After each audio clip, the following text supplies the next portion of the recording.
There's power in a drum beat on a hill above the sea. Power in the voice of a supporter. But it all amounts to nothing. Together we don't sing. There's power when we're North Boise. And they go forever. Old town stingery. Valley and mountain, chaparral to the sea. And the colors of our rainbow, sunset orange, Tory green. There's power when we're North Boise. ST loyal forever. Someday North County. Desert to islands. Get loud now, you and me. All our voices strong together as we cheer on our team. There is power when we're North Boise.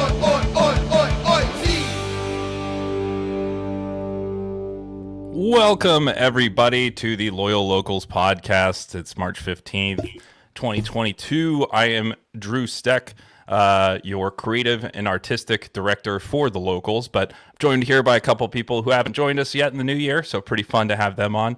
We have Andrew Dyer, one of our members. What's up, Andrew? Holding it down from the drum line.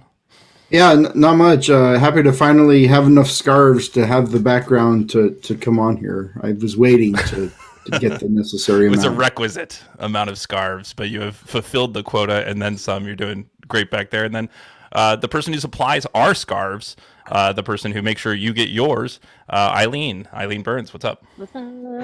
I Director of am merch. severely lacking a scarf or kit wall, so I apologize. I'm Awesome. failing in that sense. It's all, she has all of this stuff. So sometimes you don't have to flaunt it if you got It's it. in my you know? closet. I just need something to put them on. Right. So, next It's time. all there. And all the stuff that you all see at our merch tent or ever see out there. Aileen has to truck all of that around. So she, I think, sometimes feels like she'll keep it in the box this week. And that's okay. I'm okay with that too. So tonight we're going to talk about just kind of the week, what happened in the last week in terms of just recapping the points that happened. We're going to have some just discussion around a little bit of maybe merch hints, dropping some stuff, maybe hints, and then obviously pick up with this next week and what's happening this weekend with our upcoming match. So that's really what we're going to do. One of the things that I thought we would kind of do is just recap quickly what went on in the week, just to kind of it's been a week. It feels like maybe 3 or 4 weeks since our last show last Tuesday, but last Tuesday we had a show. Last Wednesday we were told future signings were coming for the club.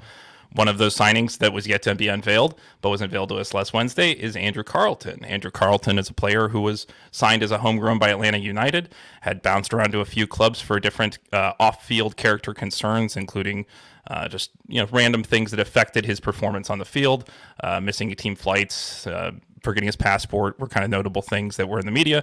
Then he also attended January 6th as the rally, and that was the last we publicly had heard about this player.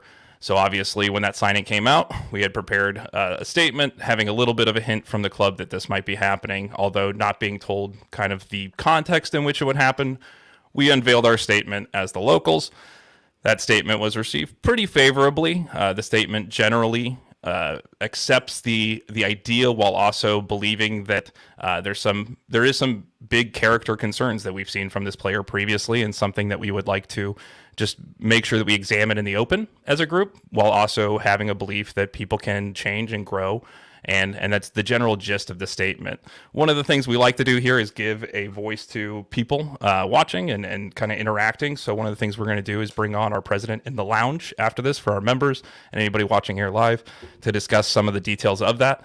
But what we're going to do is keep moving on here through the show so that we can talk about our points tonight. However, that is one of the points in which people need to understand that supporters groups sometimes work differently than the club, and we'll talk a little bit about that in a minute here in the show. But to keep it moving in the week, we had that. Thursday, we had a call with the front office as a group to discuss that. The response was obviously probably not what they were hoping for. When you roll out a new player, you really want some more interest than that. So what had happened was they wanted to invite us onto a call, and they did, with us, Chavos, and Rainbow Loyal, and anyone who considers themselves a supporter of this club. There was about 70 or so people on the call, various positions expressed. And again, if you want to follow up on that or follow up with the club and maybe express your own interest, they are more than willing to listen and to talk to you. And that's something that our leadership can help facilitate for you. So that was Thursday. And then Friday, maybe just everybody took a little bit of a breath. And Saturday, we had our first match. And that match was a home opener. It was a fun Bums parking lot. It was pretty incredible to have all the different banners being unveiled. We had a few different things in the game, but before I get to that, what I want to talk about is specifically the kind of beginning of that game, where we had a moment with our chairman where we tried to do a chant and we weren't able to do it, and we decided possibly not to do that chant throughout the week. And again, that's something where we want to have a little bit more of a pointed discussion on throughout the lounge. So again, keep joining us after this show if you want to discuss more of that in detail. Generally, we just kind of responded with a weird back and forth that didn't really look like the clean chant you see at the end of the game typically. And I'll leave it and put a pin in it there a bit, just in terms of any sort of other subjective opinion. But that was generally the vibe.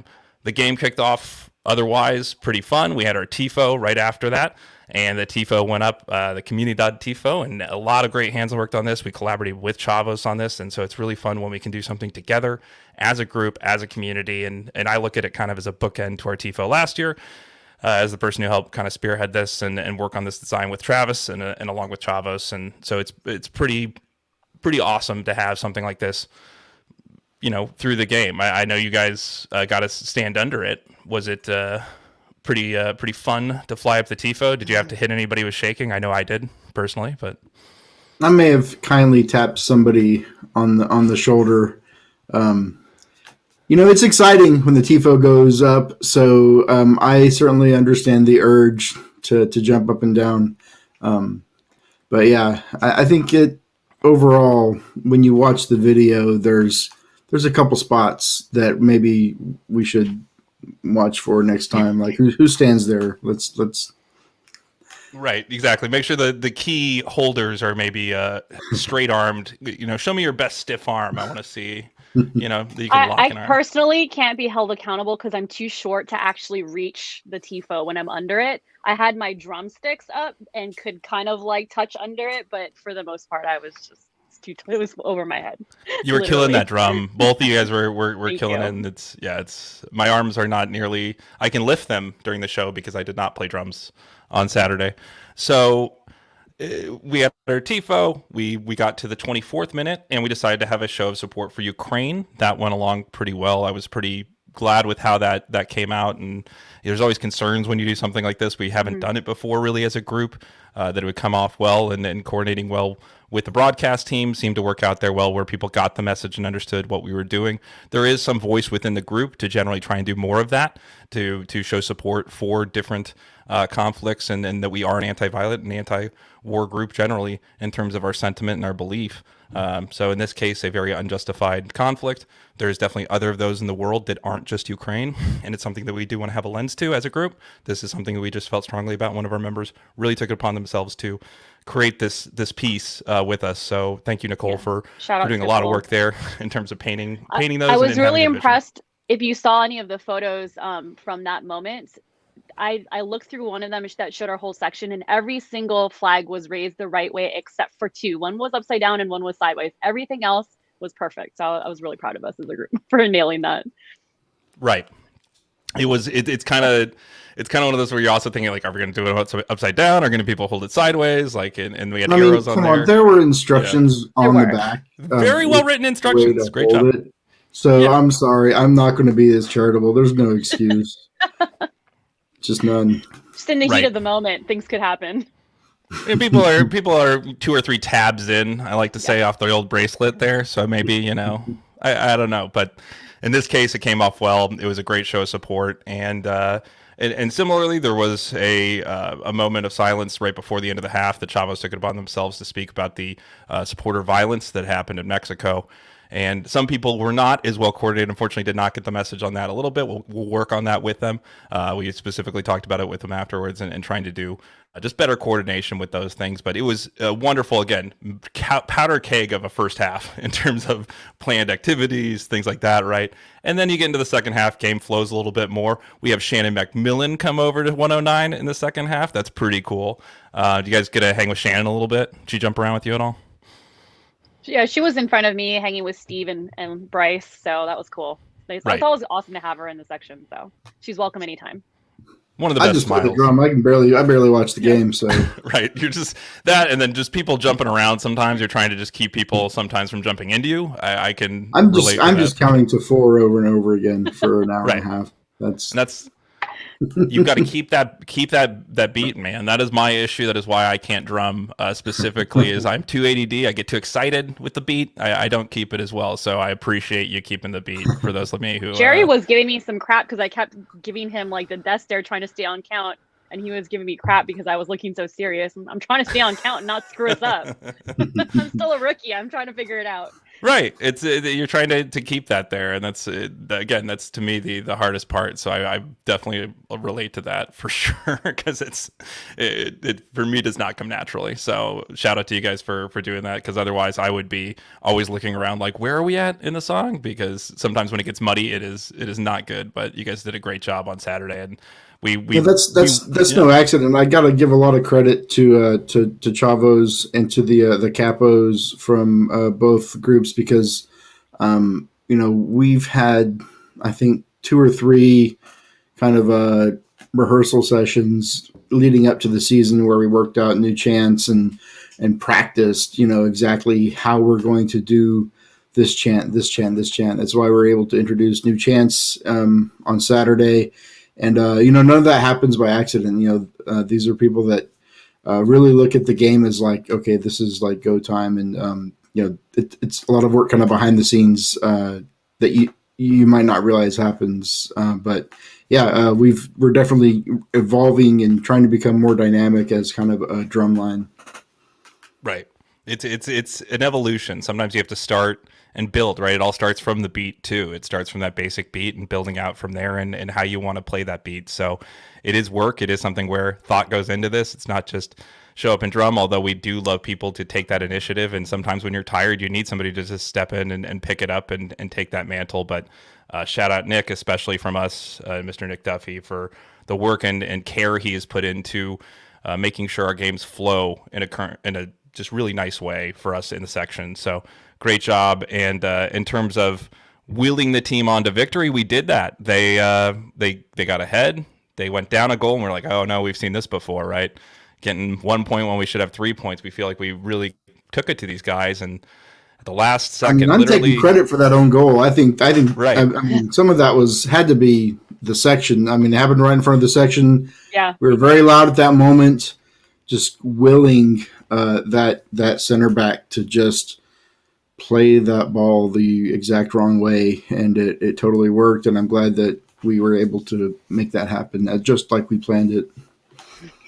Totally. A couple of the players afterwards even told me, I asked them, I was just like, oh my gosh, that was such a great moment. It felt like we were like willing it into the goal there, and that was pretty cool to have it happen. And I think Charlie sent back, he's like, totally, you did. Like it matters. It so much matters, especially there 5 minutes into stoppage. Like it matters so much. So do know what we do matters, and that's why we have a voice and why what we do does matter as a group. And so in that vein, Andrew, you and I have kind of talked a little bit about this. There's been a couple events over the last week where we've maybe felt like we have to flex that independence in certain aspects from the club and in terms of that. And I think it's kind of a discussion that we're all having internally. You're seeing it on our Discord, in person, in the group, just kind of following the match as well, just talking about ways that we are not, specifically aligned with the club in terms of sometimes when there's miscommunication or when things happen, that there's a respect that's mutual. But I know you had a couple questions on that most people are asking that I feel like maybe I can generally answer about groups and supporters groups and why they do what they do. Sure. I think that a lot of it, I think, comes from a place of like good intent, right?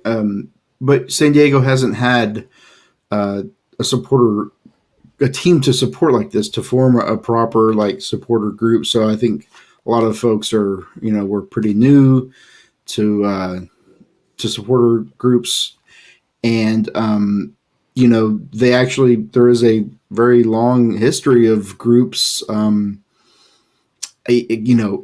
in conflict with ownership. I think we've been very fortunate in San Diego with this ownership group that they've been it's been a very ideal kind of honeymoon since the start of the club, and starting with, I think, Wednesday's announced signing, we kind of saw the first misstep, and it kind of pushed the group in a direction that I think maybe a lot of people didn't know we could go, to actually push back against the club in a fairly public way. And I guess my question for you would be, why is it so important to you for a supporter group to maintain independence, and what does that independence look like apart from just being on a tifo, right? What are the actions that actually assert your independence? Right. Forever loyal, owned by no one, right, is what we're referring to here, which is one of the core tenets of our supporters group, I believe, generally in terms of what we believe. And just speaking as somebody who was there at the inception of the bylaws and the group, it's one of those things where we have always maintained that this is extremely important to be built the way that we're built specifically, and we just believe this all our own, is extremely important as a group, because there is times where the team will change. We've already seen this in the 2-3 years we've been here. We've had 4 or 5 different marketing directors. I don't know. In that time, it's been a rotation. Sometimes in startup football, you're going to have just different people in the door and out the door, just because that's the nature of sports generally. And the people who keep the culture, the people who keep specifically in what's unique in this sport, is a keepers of the guard within a fan base. It's more general. It's more open when it comes to possibly other sports in certain ways, although it's mostly just expressed through dollars. Here in supporter culture, it's expressed through showing up, through art, through songs, right? All of this expresses kind of directly to the team what we're feeling. And so the ability to be able to say that with truth, with transparency to our community, that's not clouded in either an owned message, right, which the club is owned, and the club is not of the people, and is generally a great ownership who has been amazing to us in terms of having a transparent and clear relationship. That is something we'd like to continue. But at the same time, to be transparent and clear for our community, we have to express when people feel a certain way. And so I think a large part of that is sometimes when we feel a certain way about a certain thing, we have to say it. Sometimes that involves the crest on the jersey, right? And some people didn't understand that when it happened, but part of that is we felt a certain way, so we felt strongly enough to make a certain statement about it.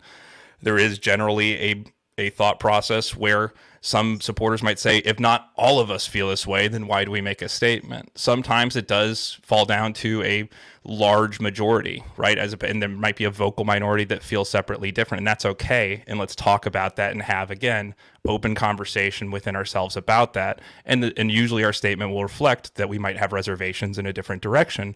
But at the same time, I think it's important to put out in words how we feel and to summate that, because sometimes it's difficult for each one of us individually to explain why we might be supportive of our team in an aspect, but not also feel congruent in terms of squaring that away with how we support the club, right? And that seemed to be the case this last week in a couple ways. But generally, we've had a great relationship here to where we haven't had to push the club in those directions, but at times, maybe in the future, and again, as players, people change within the club, coaching and, people in the front office will change. Unfortunately, all of us term out and go somewhere eventually. Hopefully it's the same people for 50 years, but at the end of those 50 years, they will change. And the only consistent will be the groups of people that stay with that culture and build it. So in short, that's why I believe that it's there. And I think that that's kind of been a core tenet of us throughout, is to have that openness to bring in other people, bring in new ideas, but at the same time, collectively share our ideas. And again, we are independent. We are our own structure, and we have our own officers and our own meetings and all of that stuff, and financial structure, right? That is all separate from the club. And so that allows us to keep that kind of clarity in our message. Aileen, I'm curious. I know you were kind of sitting on the opposite end of the section from where I was at, but whenever I think the most visible example of this would be whenever the chairman, Andrew Vesilias, tried to prompt us to do a chant. What I mean, were you expecting that? And like, what was your reaction when that happened? Did you? Yeah. Because I didn't realize that something was wrong, and then I realized immediately something was wrong because I was standing directly next to Nick, who was freaking out about it. And it's from looking back, I think maybe what happened was our communication with the club representative that we spoke to about it, saying that we didn't want that to happen. That conversation probably didn't make it to Andrew, is my guess as to how that snafu kind of happened. Right, and we'll talk more about that in the lounge, like yeah, specifically. Nick's going to come on and help us talk about that. So that's again why we're members and why we have the. I felt like behind me there were people that were kind of going along with it because they didn't realize that something was wrong. Being in the middle of the drum area by Nick, with his reaction, we all knew like we're not doing this. It was awkward for me. I didn't do anything. I was like, I don't know, this is weird. Obviously the rest of the stadium didn't know that there was an issue. So yeah, hopefully it leads to some more complete and open conversations with the club about that. It was definitely a little weird and awkward. Right. And that's where, you feel those spaces of, this doesn't all gel, this doesn't all feel right. But we need to express why that feels a certain way and where we're coming from about it. And I think it's a good ongoing discussion to talk to people about why are we the way that we are, right? And it's a common thing throughout supporters groups that they remain this sort of space because of that independence and ability to express these ideals. So you'll see it with the Timbers Army, you'll see it with people like specifically right now within their own community. You'll see it in certain other clubs where maybe the ownership has not really treated the team well, and the fan base wants to make a stand about that. And so, luckily, we haven't had too much to say. But I went to my very first MLS match in December. It was the conference final in Portland, and their supporter section is like basically an open revolt against their ownership. It's really something to see. And to kind of understand, like, here they are, like, putting out a message of kind of defiance to that ownership group, but at the same time, just singing and cheering their team on. It was, I came away very impressed with how they kind of walked that line. Right, and it is a line to walk. It is something where we're figuring it out. This is, I'd say it's not our first rodeo, but it's definitely where we're still learning how to ride a bull. I should also say that we're not in the same boat as Portland. No, that's a whole other thing. A very different situation, and it's, again, there's been many years where that has been going on versus this has been, unfortunately, a week, but we've had a few great years here in terms of developing a relationship, and we know who these people are in the front office. I don't think that we have character concerns of those people generally, and don't have any issue with them as people. So that's where I'd say it's drastically different, but it is one of those things where there's a reason why, you have to sometimes, even with friends, tell them hard truths. And so that's what we're here to do. But one of the things I want to move on to, just so we can get to the other kind of items here in our show. And then again, we're going to have a much more pointed discussion. There's so much to talk about here.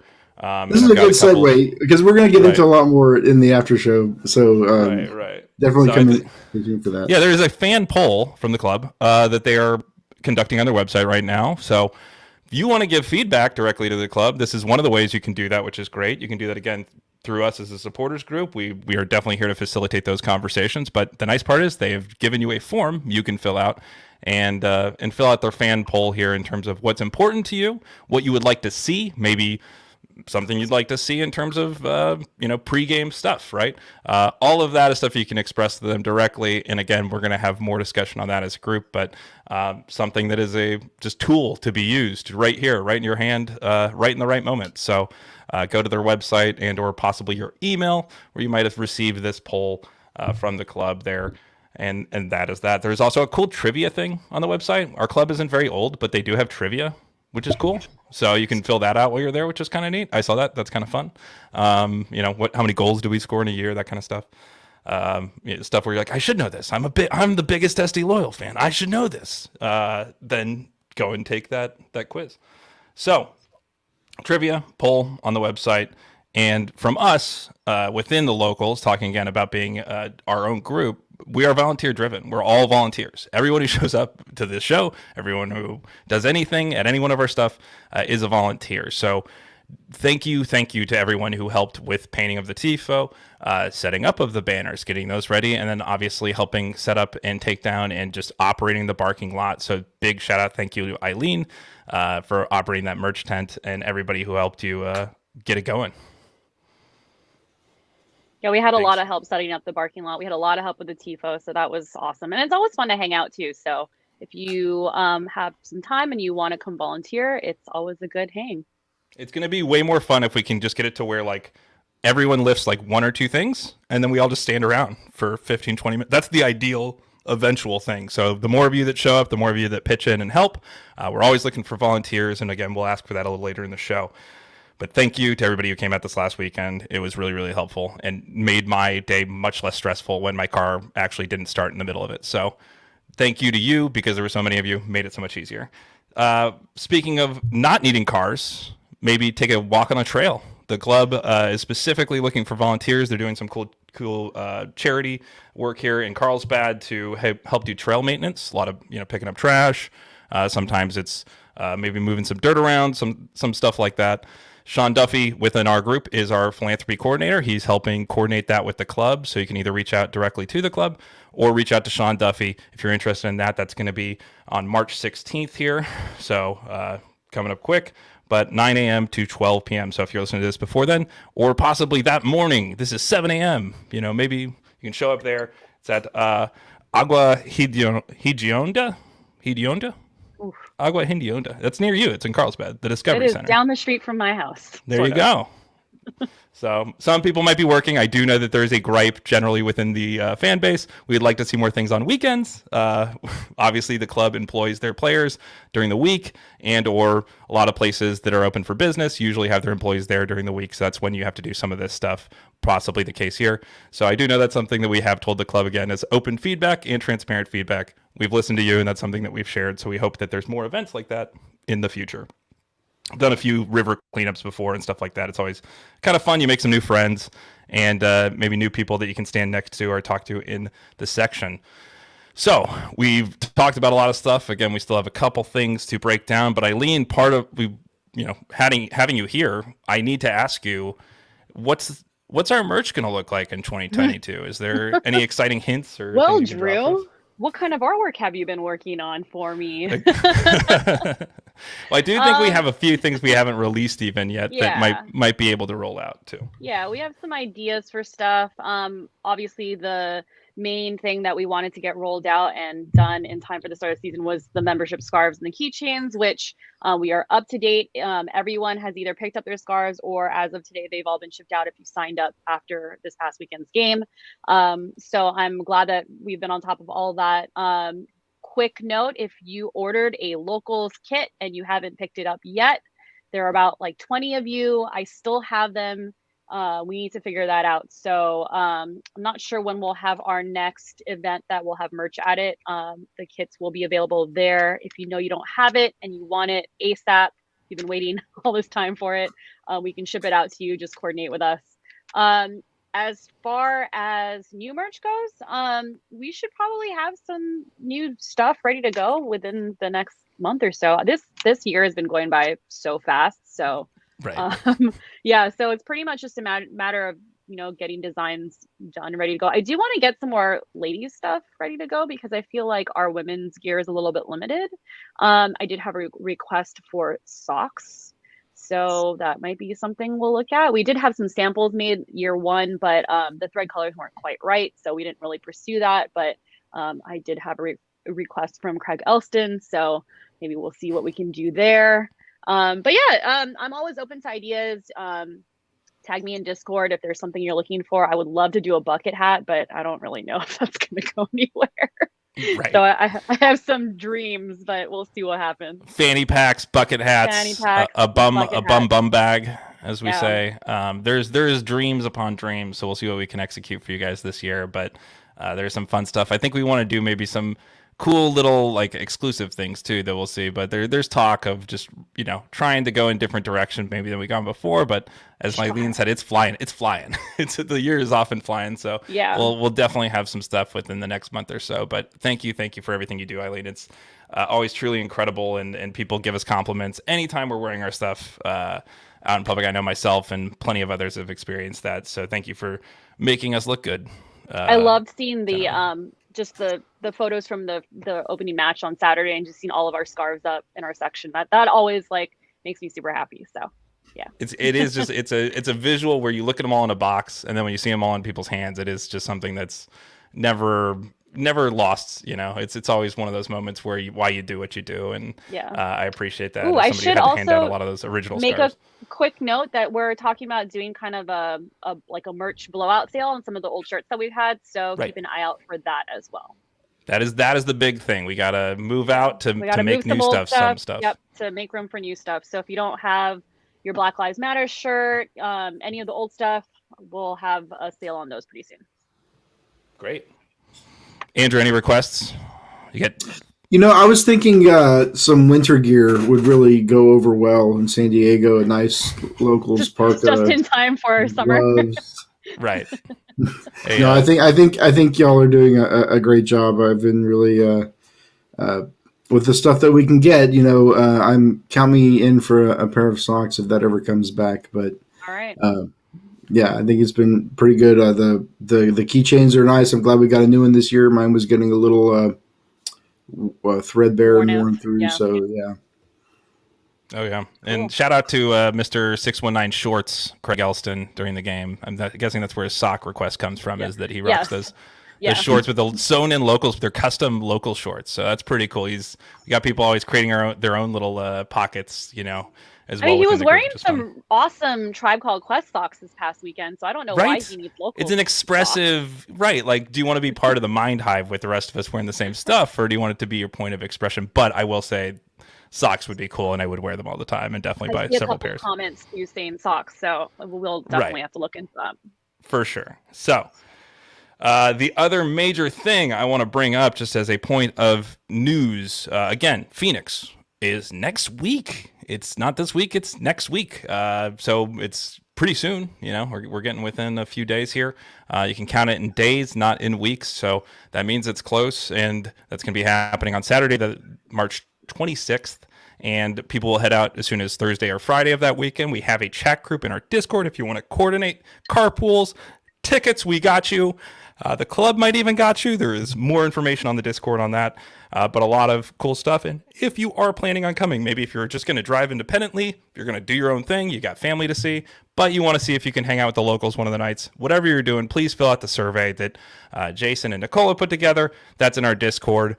It has the just information that we're looking for from you so that we can help make sure to coordinate and sit in the same section, maybe pregame a little bit, all that kind of good stuff that we want to get your information on and make sure to coordinate with you. So please fill out the form or coordinate in the Discord if you're looking for that. So more stuff today. We got a couple. What about Saturday, Drew? What's the plan for Saturday? Is there a parking lot, or we're meeting at Coronado? What's the we have a game Saturday, right? Fantastic question. The parking lot this year used to be almost every game we did a parking lot. That was the theory for a while. What we're doing this year is a little bit different. We're going to look to have a parking lot specifically only at certain matches. So it's going to be much more spaced out, if you will, than previously. Probably not for the next match or the match after that, but bigger matches, things like the home opener, 619 day, stuff like that. We're probably looking to have a parking lot. So part of it's creating critical mass, getting enough people to make it worth getting the vendors there, setting up everything. So we're eyeing up bigger matches, ones that aren't on Sundays typically as well, since that was also a sticking point for a lot of people is getting there early and roasting in the sun. I liked getting a little bit of a tan, but to be fair, by the end of Sunday, you were pretty roasted no matter how much sunscreen you slathered on if you did the full parking lot and 90 in 109. So that's what we're looking to do moving forward. But great question, Andrew. And I hope everybody had a great time. And I hope that we do as many as we can throughout the year. But again, they'll be a little more spaced out this year, probably every month or two, as opposed to every game. reach out to Tom Blick if you have more interest or more information. So, any other live chat questions we got running in the chat? The show's run a little long here tonight. As I said, lots to talk about, so I do want to get to the upcoming match, but do we have anything burning on? Is there another new scarf this week? Yes, from the club, Glenn. Decent question there. So that is a question that people have been asking. That is something that will be happening. Going to the match this week, we are talking about Saturday, right? At home, 7 p.m., playing against our favorite people / the people who stole some points against us last time we played them at home, I believe. Sacramento Republic FC, right? So don't egg them on. Don't egg on their number 9. That's the lesson we learned last time. Maybe just support our team and be positive. So that's what we're looking to do this Saturday and cheer our hearts out and be louder than we were this last weekend. I know that everybody's still recovering a little bit, but let's be ready to go by Saturday so that we can overpower them with sound and will a few more balls into the net against these guys, because we're going to need those points. Drew, do you know anything about this Sacramento team? Didn't they get picked by some person to be better than us? Is that true? Unfortunately, several people pick them, but one of the people who I trust, who has really good insights, who's actually appeared on the Loyal Local podcast before in a segment, is USL Tactics. He does a fantastic job at USL Tactics. If you follow him, he actually picked Sacramento first to finish in the West, and he loves us. He actually always does posts on us, but he obviously likes Sacramento more. So this is going to be a good game. That means that if you think we've got a good team, I think we do. We've got some really good players. This is going to be a showdown. Last week was kind of a tune-up. This week's going to be a showdown. So show up for what was previously named the Warren Derby. I think the name still stands. He founded both clubs. So it'll be fun to fight the bear. Watch the dog fight the bear here this weekend with us versus Sacramento. So there is a lot of stuff going on in terms of pregame, right? Everybody's always wondering, since we're not having a parking lot, where are we going? What are people doing? Coronado is where we're at. So we'll be at Coronado Brewing from 4 to 6 p.m. More of a show up and chill kind of spot. There is one thing I'd like to mention is that the parking there on Knoxville Street can be a little bit dead-ended because it is a dead end. And unfortunately, there's other vendors there who use up some of the parking. So if you're having difficulty or if you just want to roll right up and Christmas store really needs their spots. And that Christmas store I've been going to since I was a kid with my mom, I will tell you that it is a well-heeled Christmas store, but for the same reason, they will scare you. Into towing your car. You can park on Morena, which is right there as well. So if you do pull up on Morena, that is a nice little cheat code to avoid the entire parking situation that happens there on Knoxville Street. But we will be there from 4 to 6 p.m. They have food. They do have beer. They also have all ages soft drinks, so they do have options for everybody in the family. It is not just 21 plus. It is something where you can bring your kids, hang out, and then we will head over around 6 p.m. to the stadium. We will park, and then the goal is by 6:20 to make our way to the fountain there and march around 6:35. If you came with us during preseason, it's very similar formula to that. If you haven't, welcome, and let's get it rolling. So that'll be what happens on Saturday in terms of our plan. And then after game, we're always at O'Brien's. So come hang out with us at O'Brien's after the match. Always a fun time. It's where a lot of the conversations we were having a little bit earlier in the podcast and we'll have in the lounge originate and or happen in person. So if you want to be more involved / in those conversations, that's the places to be. So Coronado before the game, O'Brien's after the game, and 109, of course, during the game. So remember to have your tickets loaded up on AXS. I know that when I walked into the stadium, it's always, oh man, do I have to relog in? So it's always a good idea. And then this season, they do have those parking passes where if you have a parking pass, you can park in the main structure as a season ticket holder.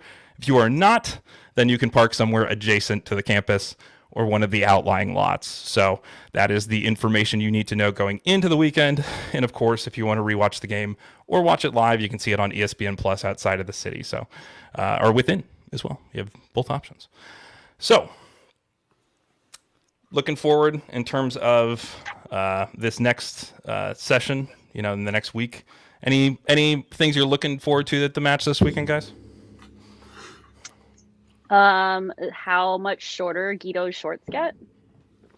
I mean, can they get? I like that. I don't know if they can get any shorter, but can they? I told Aileen the other day. She asked me, and I said, "Where there's a hem, there's a way," and we'll find out. this Saturday, how short they can get. Maybe we'll talk about this in the lounge. Maybe we'll carry this over. So I'm really interested to see this Nick Moon Guido Vassell connection really start to gel and mesh, and I hope that I think we saw some hints of what's possible on Saturday, but I think game to game we're going to start seeing some real I think some things are going to start to happen with those guys. Looked really good Saturday. They just need to tighten it up just a bit, and that just comes with minutes, right? So it's exciting. Totally. It's going to be a fun game. And again, they're just getting started. I mean, this is just the beginning of the season. So we're finally seeing them against light competition, and they looked really good. So I'm excited. One of the other competitions we get to see him in that I forgot to mention is the U.S. Open Cup. It's on my birthday, April 6th. Get your tickets. It will be a Wednesday. We are in Carmel Valley at Canyon Crest Academy. So please get your tickets for that. There is a link that the club has been sending out to people. It's also in our Discord, like everything else in the ticket exchange. So if you'd like to find it, it is there, as well as Mr. Ricardo Campos himself. I've seen replying to people on Twitter. If you say, "Where's the link?" The club president will hit you up. So please come, please join us. It'll be a birthday party. Hopefully we blow out the candles, not Albion. So this is a high school stadium. This is a real opportunity to have a really interesting and fun atmosphere for a match that matters. They will never have again, right? It's a one-off. So I think in that way too, it's a winner take all, win and move forward. So that there's no better advertisement than that. So definitely get involved and grab your tickets for that one. I'm looking forward to it a lot. But let's jump in to the post show. Let's kind of wrap this up for everybody. And I appreciate your time tonight, guys. And we will be talking definitely about the We Are chant. We'll be talking about the statement we put out. We're going to have our president, Steve Brokoff, will actually jump in and join us. And so will our capo and stadium operations director, Nick Duffy. So we're going to have more detailed discussion that we're going to hopefully share with our members coming up in a few minutes. But thanks so much. I'm Drew. Andrew, Aileen, any last thoughts before we say goodbye? No. Hey, thanks for inviting me on. It's been a long time goal of mine to force my way on here, and I'm glad I finally got to. Hey, you can't ask for better than this guy was my bus mate one of the last trips and had a great time. So appreciate your thoughts, Andrew, and appreciate everything you do with the drumline. Aileen, thank you again for making us look good consistently, and thank you to everybody listening tonight. And stay tuned for 5 minutes or so. We'll be in the post show in the lounge. Thanks. And